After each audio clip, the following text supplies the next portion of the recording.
Hello. Together alive. I'm going to keep it quiet because it's 4 a.m. This is how I roll. But my family are asleep. Look, it's George's lovely toys. I went to the park yesterday. We went to the park.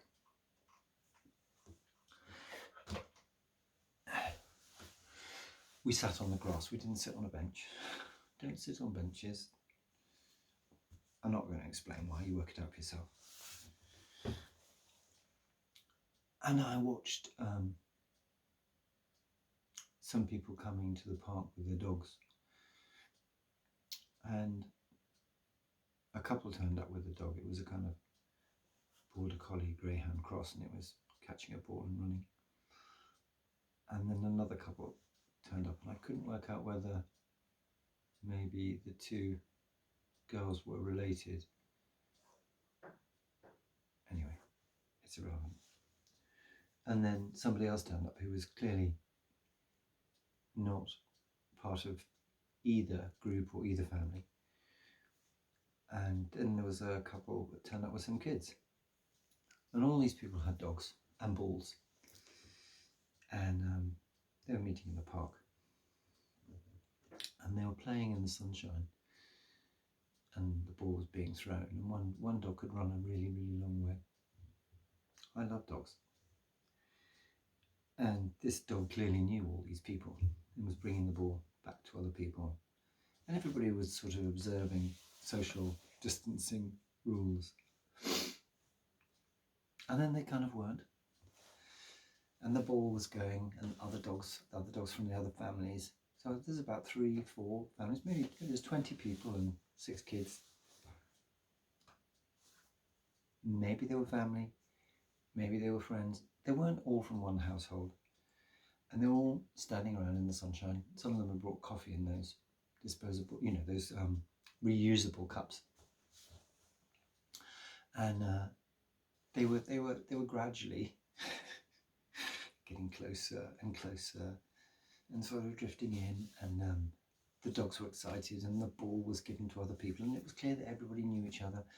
And the ball would be thrown, and then a dog would get lost, and then the dog would be touched, and then other people would touch the dog, and then everybody was touching the ball. And I was watching this forensically.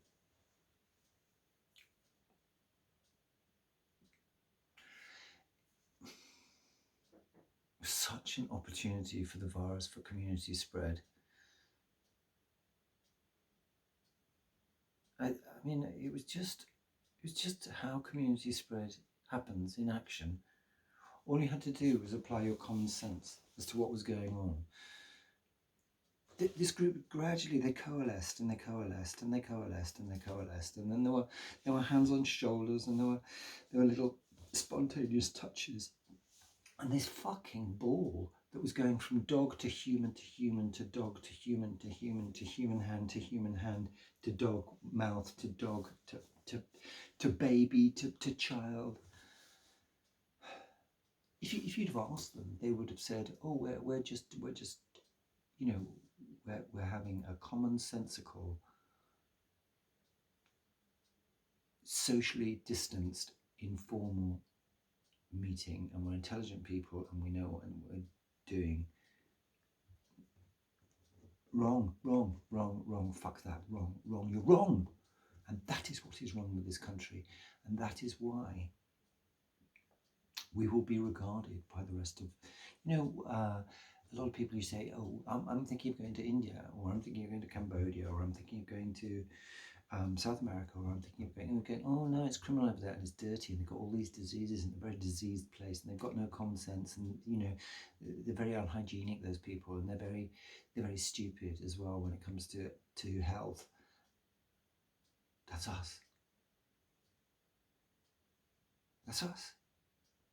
That's us. And we don't see it. And also our hackles rise. I was talking to my brother about this. I said, the world isn't going to do business with us. New Zealand, Australia, they're not going to do business with us. Yeah, I said, you'll be able to fly to Australia. You'll be able to fly to New Zealand. People from New Zealand, Australia won't be coming to the UK. Why not? Because it's infected. Because dirty people live there. Stupid people live there. Stupid, dirty, infected, sick people live in the UK. You live in a dirty, stupid, infected nation. Have you seen the charts lately with the 7-day moving averages? Yeah? They're going up. The 7-day moving average is going up for the number of cases. They say, oh, it's because we're testing more. Look, I'm not disputing that you're testing more. I mean, apart from the fact that you might be, to what end are you testing? What you are identifying is through testing, you are identifying that there's more cases. There are more cockroaches in the infested flat. There is more bindweed in the overgrown garden than you thought. There are more rats in the sewers of this building. Don't try to defend that saying, oh yeah, well, we've observed more. Yes, you've observed more, therefore there are more. What your testing is telling you is that this building, this country is super infested. And the reason it's super infested is because the government and the people are too stupid.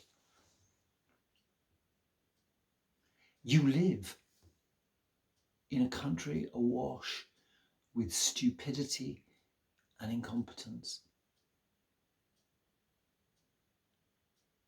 I think what I want is for the second wave to be so hard and so startling that it changes everybody.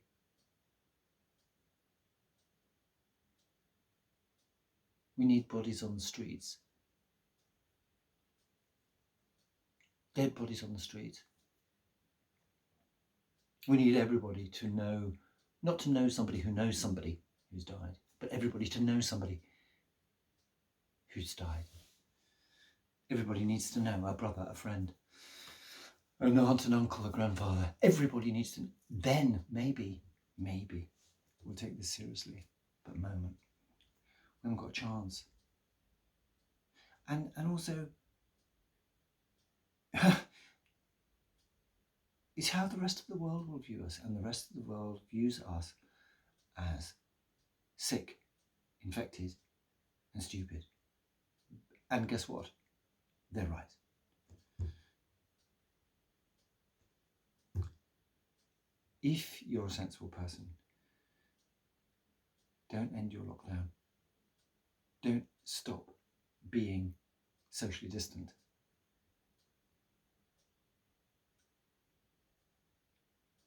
Have a nice day.